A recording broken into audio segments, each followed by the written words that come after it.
When running a dropshipping store, it's crucial to devise an appropriate marketing strategy which comprises the process of determining your target group, meaning potential recipients of your offer and advertisements. It's worth conducting research that will facilitate this task. Once you define your target group, you'll be able to create a product range and offer that might be of interest to recipients. In this case, the probability of selling goods is much higher than in situations when you advertise items to an unknown group of users. If you run an online store and cooperate with a dropshipping wholesaler, you don't have to worry about packages or shipment, which means you can devote your attention to frequently neglected aspects such as target group identification. Knowing the target group will allow you to design your online store in a way that encourages potential customers to visit it and buy your goods. Moreover, a target group will allow you to effectively tailor your marketing activities. Unfortunately, defining it incorrectly or not doing it at all will lead to wasting lots of advertising funds. When determining your target group, you should analyze a few key criteria such as socio-demographic criterion. Helps to determine age, education, occupation, gender, income, property and martial status. Geographic criterion helps to determine place of residence, work and place of shopping. Psychological cultural criterion helps to determine interests, lifestyle, hobbies, leisure activities, shopping behavior, views, skills and needs. Financial criterion helps to determine possessions, income and financial burdens.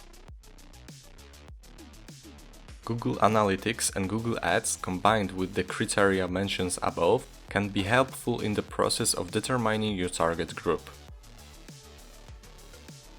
Demographics tab will help you obtain information about the age and gender of your potential customers. Thanks to it, you'll be able to choose specific marketing activities.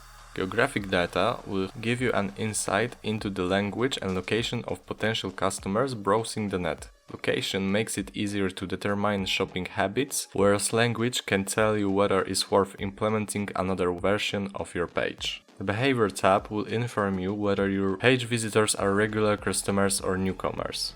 Thanks to it, you'll be able to refine your marketing strategy, attract new customers and keep the regular ones. Additionally, Google Analytics can provide you with data on the frequency and length of a given website visit. You can see the number of subpages entered by users, which reflects their engagement. This way, you'll determine whether buyers are interested in making a purchase or whether they accessed your website by accident. The above-mentioned tool will also provide you with information concerning the browser used by the customer. Analyze devices, models and brands used by potential customers. Knowing whether they prefer smartphone, tablets or desktop computers will help you adjust the ads better. Similarly to Google Analytics, this tool provides you with information regarding age, gender and location of your website visitors. However, apart from that, it also tells you about the URLs visited by persons browsing your online store. Thanks to it, you'll find out which websites display your ads. All the knowledge gained while determining your target group will help you define interests, lifestyle, hobbies, opinions or other features of your potential customers. This, in turn, will allow you to identify recipients, refine your product range and marketing activities. Other tools helpful in this field will be described in subsequent entries. Determining the target group has a significant impact on the operation of an online store cooperating with a dropshipping wholesaler. The layout, product description, prices, photos, communication channels, language and marketing activities should be adjusted to the recipients of your offer. All efforts put into the process of defining your target group will pay off in the future.